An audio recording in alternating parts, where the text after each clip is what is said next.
Ladies and gentlemen, the President of the United States, accompanied by the Vice President of the United States and the United States Trade Representative.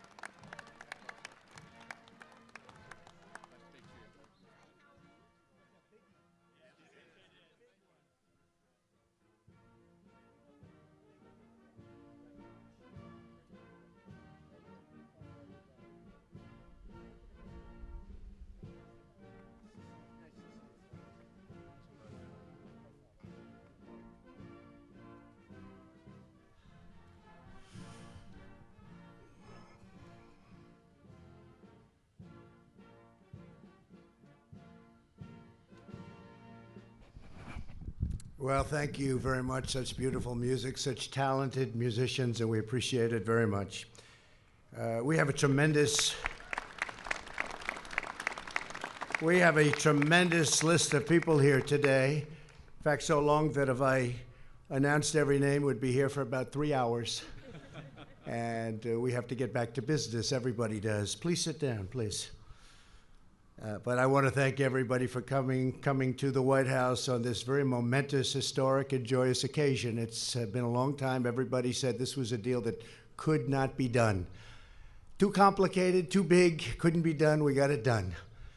And today we're finally ending the NAFTA nightmare and signing into law the brand new US-Mexico-Canada agreement. Very special. Very, very special. The USMCA is the largest, fairest, most balanced, and modern trade agreement ever achieved. There's never been anything like it. Other countries are now looking at it, but there can't be a border like that because, believe it or not, that is by far the biggest border anywhere in the world. In terms of economy, in terms of people, there's nothing even close. This is a colossal victory for our farmers, ranchers, energy workers, factory workers, and American workers in all 50 states, and you could almost say beyond, because it's all beyond. This is all over the world, even though it's that one beautiful border, where, by the way, a very major, powerful wall is right now being built. Okay, I don't know if I should say that at this particular meeting. I know last night it got a very big hand. Today they're a little bit like, are we supposed to clap now? The USMCA is estimated to add another 1.2% to our GDP and create countless new American jobs.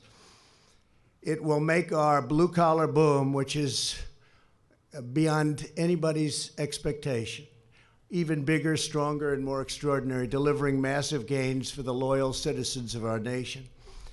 For the first time in American history, we have replaced a disastrous trade deal that rewarded outsourcing with a truly fair and reciprocal trade deal that will keep jobs, wealth, and growth right here in America.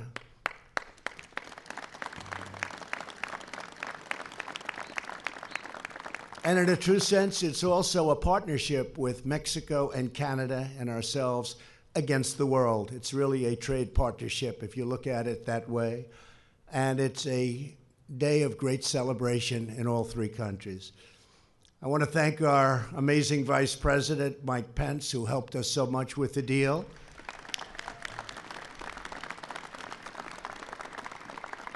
And our sincerest appreciation to Ambassador Robert Lighthizer and Jared Kushner and Steve Mnuchin and all of these incredible people for the job you've done.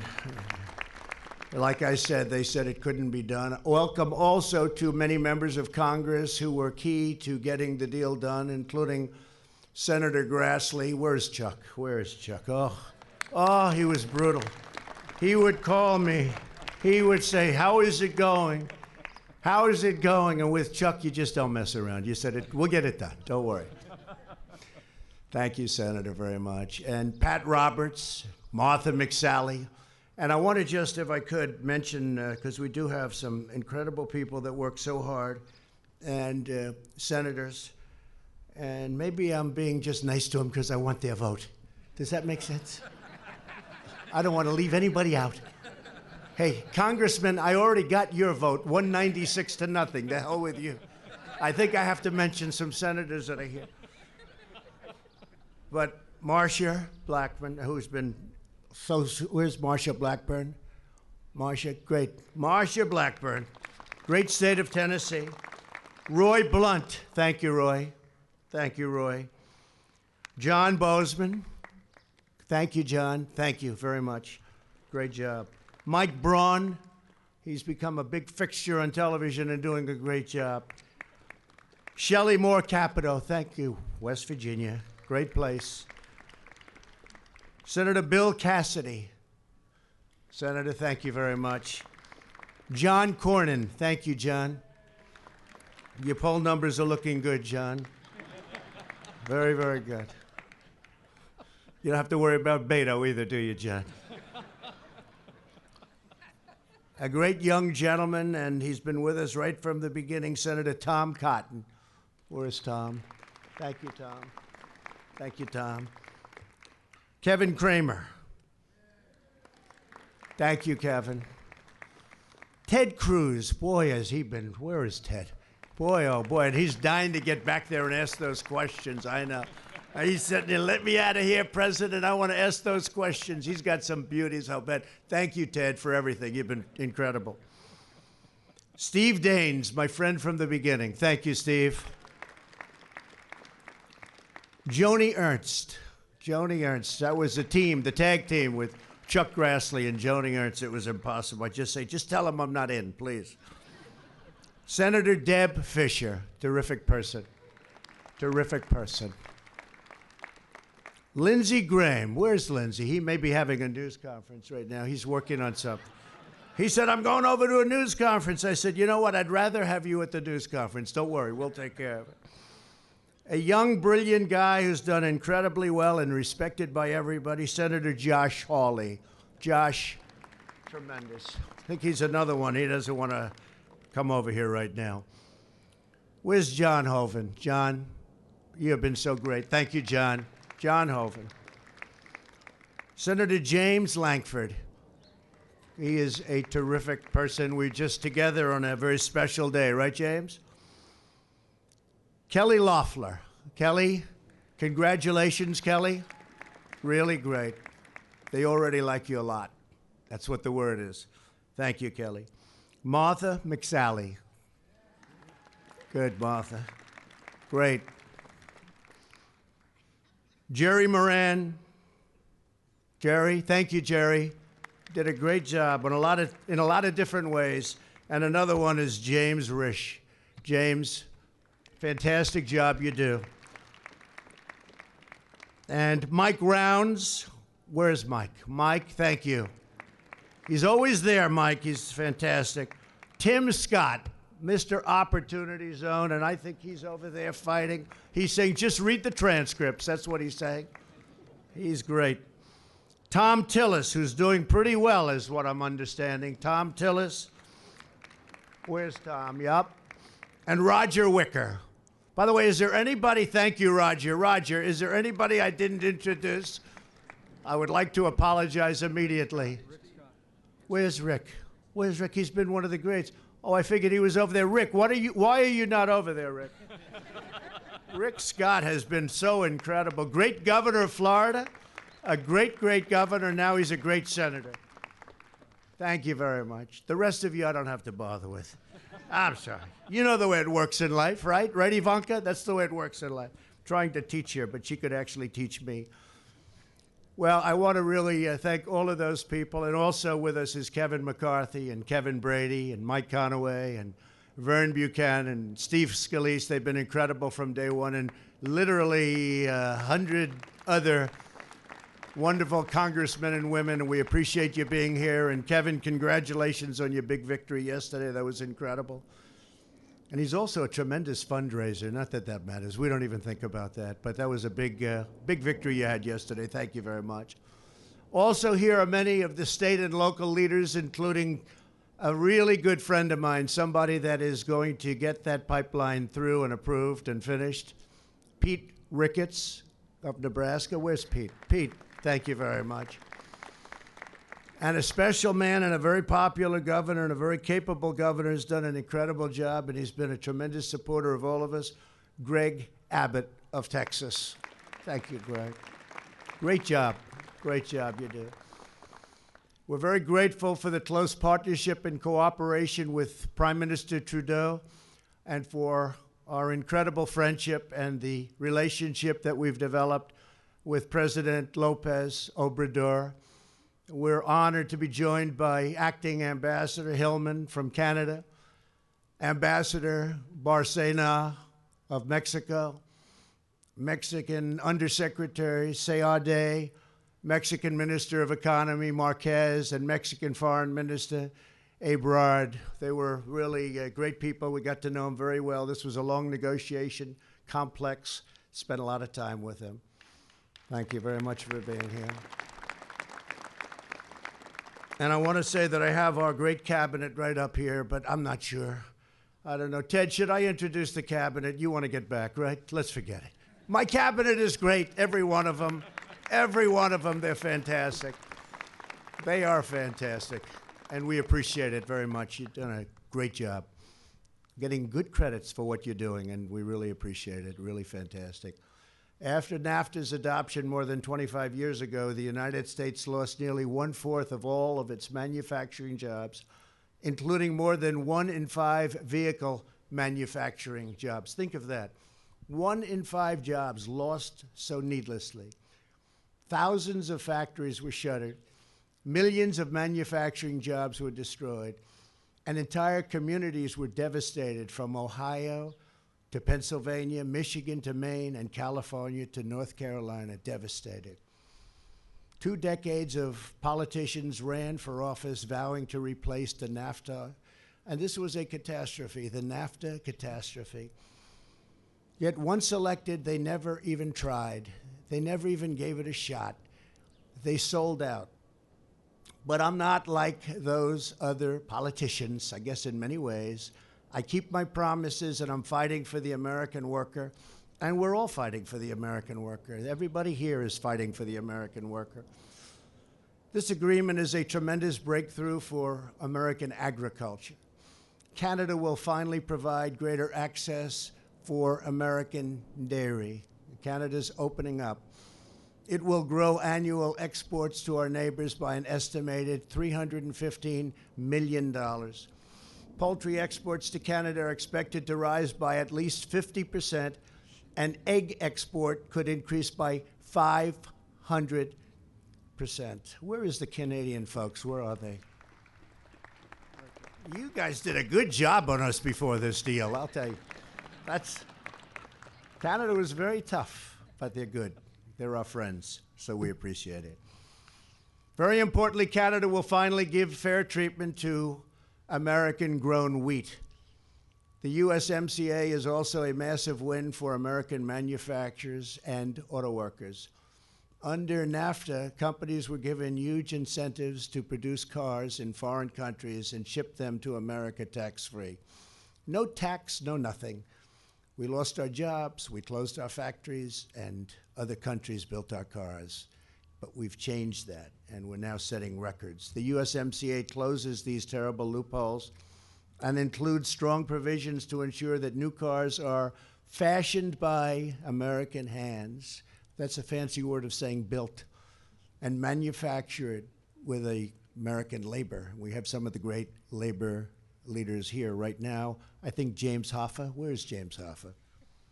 James? Thank you very much, James. It's great. Thank you, James, very much. It's great.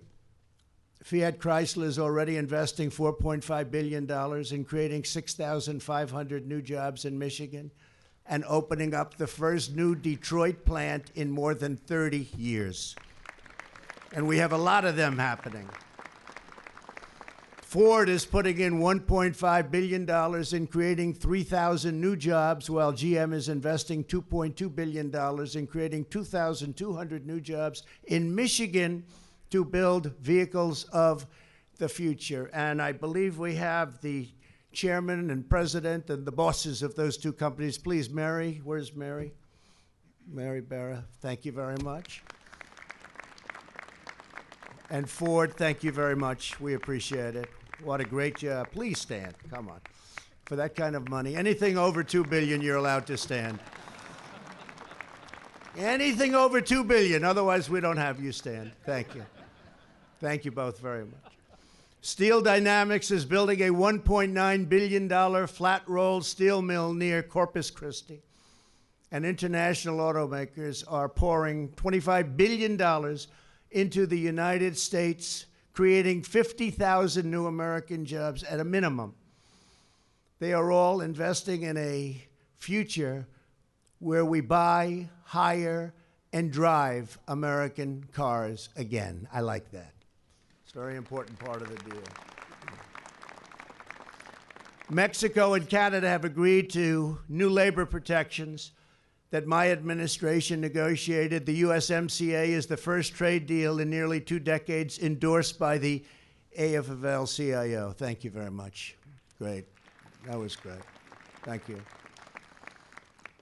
The USMCA contains critical protections for intellectual property, including trade secrets, digital services, and financial services. It establishes new standards and safeguards protecting the environment and currency stability, something that has been on my mind for a lot of years, long before I got here. What they've done to us with currency is crazy. It includes protections for American-made fibers, yarns, and fabrics, boosting the U.S. textile industry by numbers that you won't even believe. You'll see them soon. This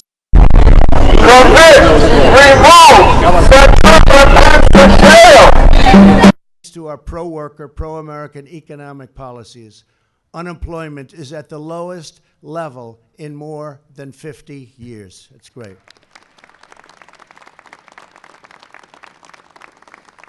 And we've created, in a very short period of time, a number that nobody would have believed if I ever said it during the campaign. They wouldn't have believed. The estimate was 2 million. The most you could do was 2 million. We've created over 7 million new jobs up until this point. Over 7 million new jobs. Nobody would have believed that. Real median household income is now the highest level ever recorded, history of our country, ever recorded. More Americans are working today than have ever worked in the history of our country. We're up to almost 160 million people working. We've never even come close to a number like that. We have the hottest economy on earth. Other countries come to see me in the Oval Office, and the first thing they say is, "What are you doing with your economy?" They try to copy us. Many have copied us, and it hasn't worked so well for them, to put it mildly. We are doing better than any country anywhere in the world, and it's not even close. Millions of extraordinary men and women strengthen our country every day in factories and warehouses, fields and farms, mills and stockyards, all across this magnificent land. Their work and devotion and drive inspires our people and powers our nation. Together, we're building a glorious future that is raised, grown, built, and made right here in the glorious USA. I would now like to invite Vice President Pence and Ambassador Lighthizer to say a few words. They worked very hard on the agreement, and I'm just going to finish off saying that this is something we really put our heart into. It's probably the #1 reason that I decided to lead this crazy life that I'm leading right now, as opposed to that beautiful, simple life of luxury that I led before this happened.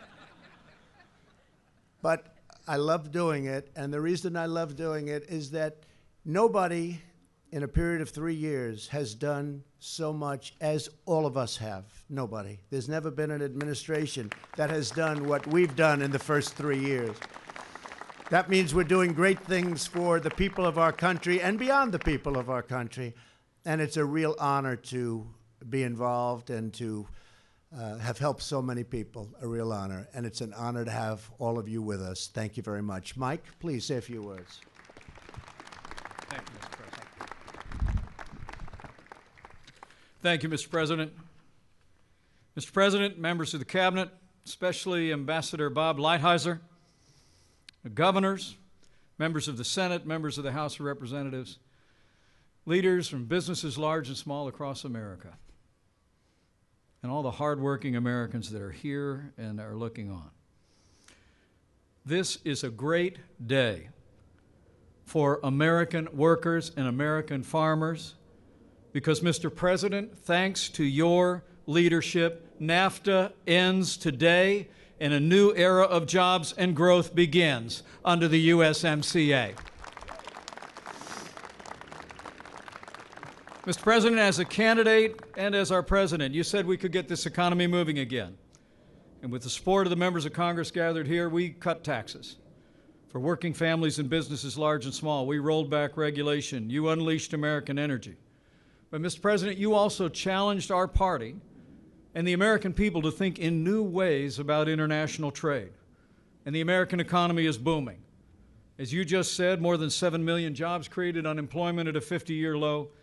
And I know what means most to you is that wages are rising across the board, but they're rising most rapidly for hard-working, blue-collar Americans.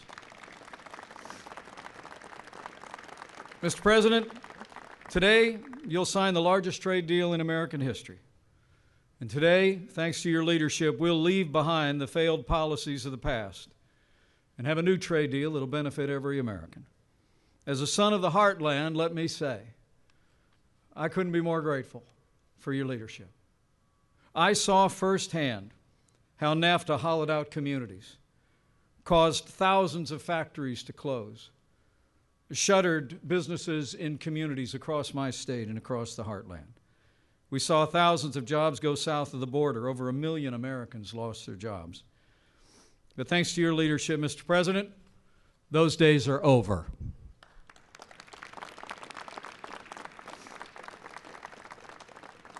Now, there are so many to thank here, members of the House and Senate who stood with us every step of the way that you've acknowledged. You've done a great service for the American people. Let me also thank the governors here and governors around the country and mayors around the country who stood with this president, believing that we could do better as well. And Mr. President, you directed me to travel across this country over the past year. I traveled to nearly 20 states. I met with farmers and workers and owners of businesses large and small. And today I want to give credit to them as well, to Americans like Jay and Sue Blanchard of Safety Signs in Lakeville, Minnesota, to Don Walker of Magna International in Lancaster, Ohio, and Doug Freitas of Freitas Farms in California. It was Americans like them who let their voice be heard and supported your leadership, and Congress acted to approve the USMCA. This day is theirs as well. But finally, Mr. President, on their behalf, I want to say thank you to you for having the vision long ago that America could do better than NAFTA. I want to thank you, Mr. President, on behalf of all of the American people for simply keeping your word, for fighting for the forgotten men and women of this country every day as you do, for driving a hard bargain, for never letting up until we got a deal that put American jobs and American workers first. So we're here today because of great allies in Congress and state houses and city halls. We're here today because the American people stepped forward and demanded better. But I want to say with a grateful heart that we're here mostly because we have a president who will always put America first. Thank you, Mr. President, and congratulations.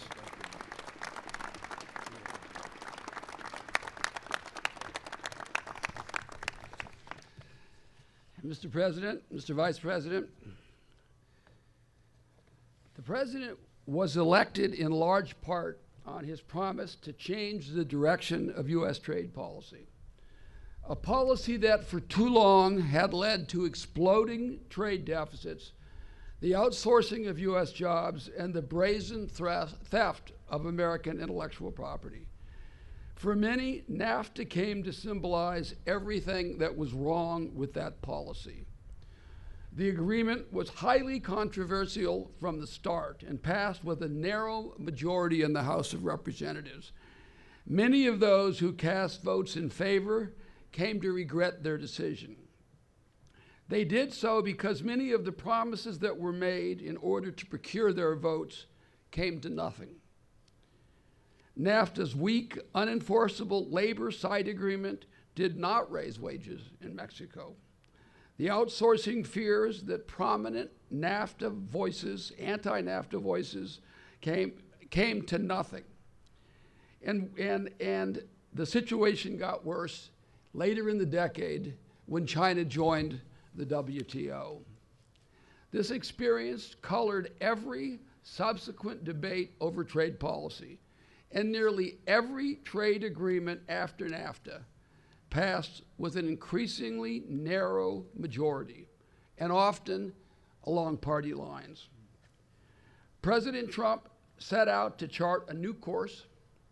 The Trump trade policy is designed to create more manufacturing jobs, protect America's competitive advantage in technology and innovation, secure greater market access for American businesses, farmers, ranchers, and critically, to change the stale politics of trade by creating bipartisan consensus around a new model that works better for all Americans.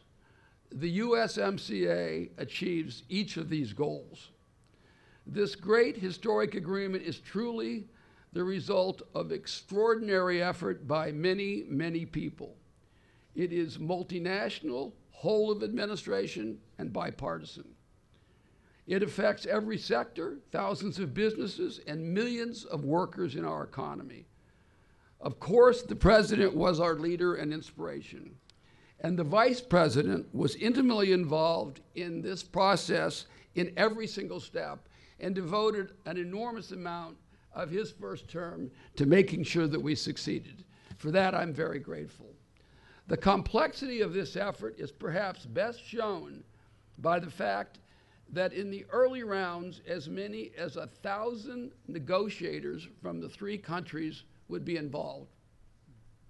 We needed experts on agriculture, manufacturing, automobiles, banking, telecommunications, labor, environment, and I could go on and on. I would like to thank my negotiating partners from Mexico, Secretary Ildefonso Guajardo, Ambassador Jesus Seade, as well as the absolutely essential Luis Videgaray, Secretary Marcelo Ebrard, as well as Secretary Graciela Marquez, and past and present ambassadors Gutierrez and Barcina from Mexico. On the Canadian side, I would like to thank Deputy Prime Minister and good friend Chrystia Freeland, Jerry Butts, K.D. Telford, and Steve Rahul, and again, the ambassadors there, past and present, McNaughton and Hillman. All were critical. Mexico and Canada are fortunate to have such impressive public servants. I would also personally like to thank the members of Congress, Republicans and Democrats, who worked so hard on this agreement, not just last year, but during the course of the negotiations. They also were involved every step of the way. They made this a bipartisan success. I have been in town long enough to know that listing members at a time like this makes more enemies than friends. So I'll only mention that I'm grateful to the leadership of the House, the chairman and ranking member of the Ways and Means Committee and the Finance Committee, and of course, Leader McConnell. Many others made immense contributions. Thank you also to congressional staff. You were magnificent for 2 years. Finally, and I apologize for the length of my remarks, I want to show my appreciation to the inspiring men and women of USTR, as well as the Departments of Commerce, Agriculture, Treasury, Labor, Transportation, EPA, and other agencies that work so hard. These people work tens of thousands of hours for 2+ years, many going home at 2 and 3 o'clock in the morning or not at all. Chief among the leaders of this effort is my deputy, Ambassador C.J. Mahoney. Since his confirmation 2 years ago, he has worked continuously on this effort, day and night and 7 days a week. Thank you also, Ambassador Dowd, our agriculture negotiating, and the long-suffering Jameson Greer, who has the unenviable task of being my chief of staff.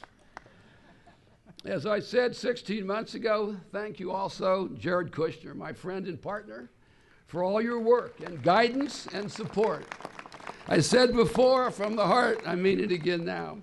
Thank you to the cabinet members who devoted a substantial part of their terms to this effort, particularly the Secretaries of Treasury, Commerce, Agriculture, Labor, and thank you, of course, Larry Kudlow and Peter Navarro. The chief negotiator of the USMCA was Assistant USTR John Melly. He was, throughout, the one who's responsible for the 350 or so people on our team. John is the best example of a career public servant. He retires this week, and he will be missed.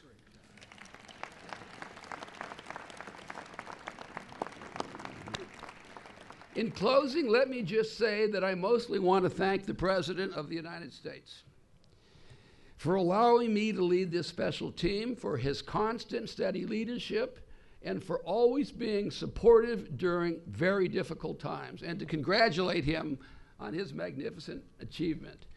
To do this, and to do it under these circumstances, is a monumental part of your legacy, and I'm happy to be part of it.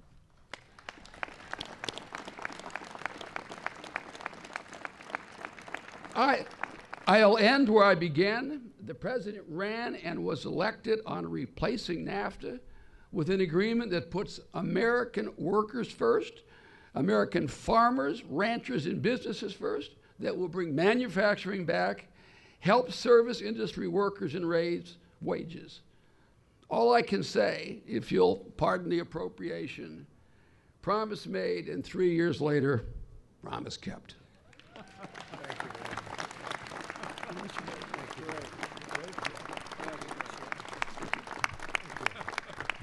Oh, great job. Well, with all of the power and wealth and status in front of me, I think we would all agree that the people that are by far the most important with us today happen to be standing right behind me. Thank you all. Thank you all. It's great. They're the ones, they're the workers. They're the workers, and they're the ones that are going to benefit most by what we're doing. So thank you very much for being here. Thank you. Thank you. Thank you. And I would like you to remember that 2 weeks ago, we signed another little deal, our trade deal with China. And we expect to be taking in $250 billion a year in purchases. They will be purchasing so much from our farmers. I've been saying they have to go out and buy immediately larger tractors and more land. I hope they can do it. But the number is the largest number they've ever produced was $16 billion a year. I think, Chuck, we could say that. Joni, you would say 16 was the number. I called up our great Secretary of Agriculture, Sonny, who's probably around here someplace. I said, Sonny, what's the biggest number? Sonny Perdue. And he said, sir, 16 billion is the biggest number. I said, all right. Well, we're going to make it up because they were targeted, perhaps correctly. You know, China's negotiating. That's why nobody wanted to take it on. They said, we're going to target your farmers. And every other leader of our country said, oh, we're going to pass. Our farmers were incredible because they said, the president is doing the right thing. But I said, what's the number we're talking about? And it was 16 billion, and it was 12 billion from the previous year. So it was 12 billion and 16 billion. And that was it. That was the maximum they've ever done. So I said, you know what we have to do? We're going to reimburse them and help them with 12 billion for the first year, 16 billion, same thing, for the second year. And the farmers got through. And they didn't want that. Nobody wanted to call it a subsidy, and it wasn't a subsidy. It was really a targeting fee, you could call it. But our farmers, I'll never forget, we had them over at the White House in the cabinet room, 35 farmers, and they said, sir, we don't want any money. We just want a level playing field. We don't want money. And I said, you know what? I've been president now at that time for 2.5 years. I said, that's the first time anybody's ever said that. Everybody wants money and they don't care how they get it. This is the first time they said, we just want a level playing field. They are the most incredible people. And when some of the people from the media, I'm going to be very nice today, the people from the media went out to the farms, and they went out to Iowa, and they went to Nebraska, they went to many of the different states, and they said, what do you think about what the president is doing? They're all, I don't think I heard one negative, no matter who it was, no matter which network. The farmers would say, the president is doing the right thing. This should have been done a long time ago. I'll never forget it. And now the farmers are going to be tremendous beneficiaries.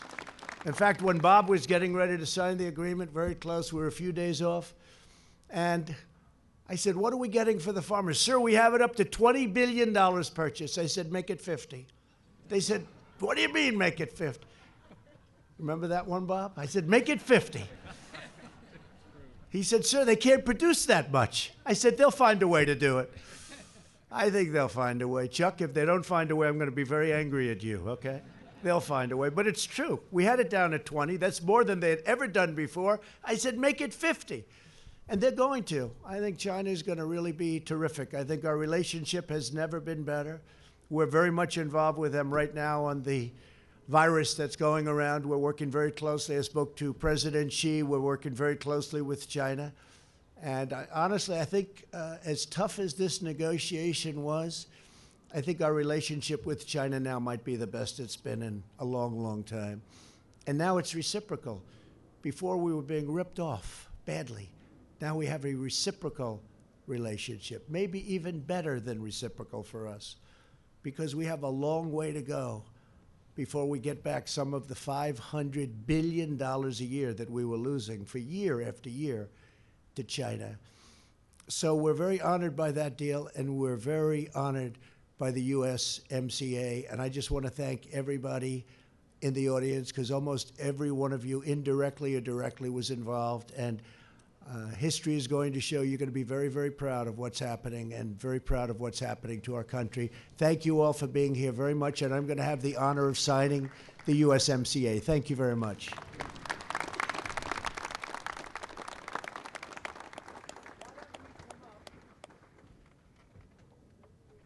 of our great leaders come up. Cabinet members come up. Why don't we have everybody come up? Mick, everybody, Cabinet, Jared, Ivanka, come on up. This will be very historic. So if you don't, senators, come on up. Come on, senators. Come on, senators, please come up, please. Please come up. Oh, we're going to take care of the senators. The workers understand. They get it better than anybody. Hi, fellas. Great. This is great. And Bob, if we could have some of the folks that worked so hard on the agreement come up from your department. Come on up. Come on up. Some of them they just didn't stop. They worked long hours. Thank you very much. Okay. Thank you very much. Thank you, Kevin. Thank you, Roger.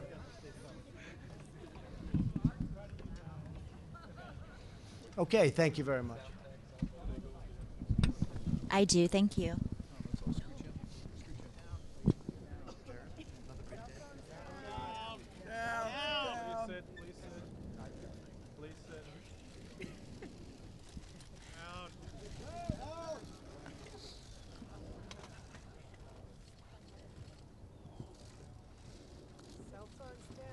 No problem. Thank you. Down.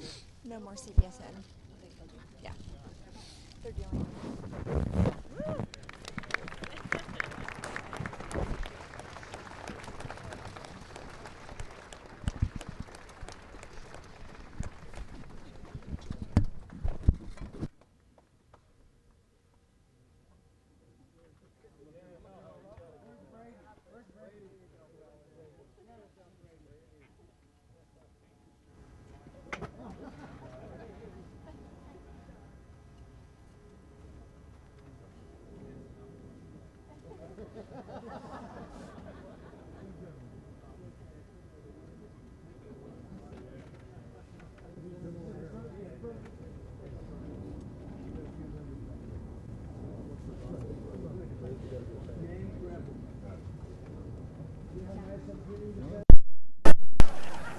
Cell phone down.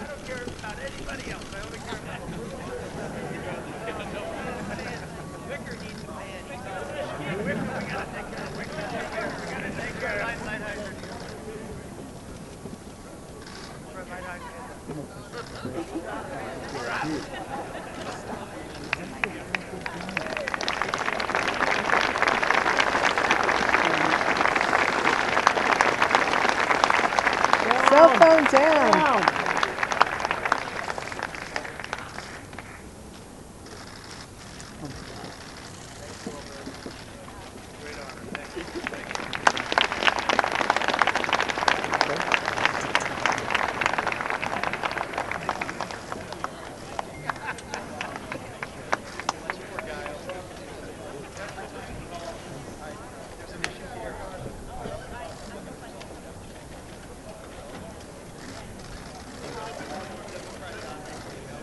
These freaking still guys when you come back.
Still up there?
He's still up there. Are you? Yeah, I'll pull in. No, I'm busy working.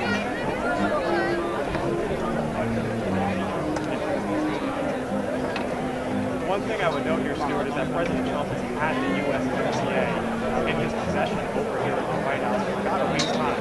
He very simply could have just gone into the Oval Office, signed it, and after the banana and moved on. However, he's the president of the White House didn't do that because there have been any decided that this needs to be elevated. It's a signature accomplishment that it needs to be put on especially the backdrop right now.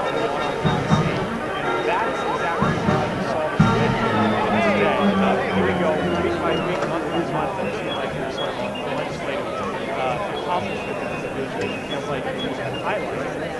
And this one, I think, Stuart, is probably the biggest deal either side offers. Again, there's a reason for that. The White House is that this needs to be elevated, and it deserves going forward. The president, the White House, get him on the road. This is how you USMCA. Do that tomorrow in the state of Michigan. I would note, Stuart, that when the White House passed the president signed it off, it was their plan to put him on the road for a while. He did so quick, and there's doubt after that. The White House has big plans. Now, USMCA, as you know,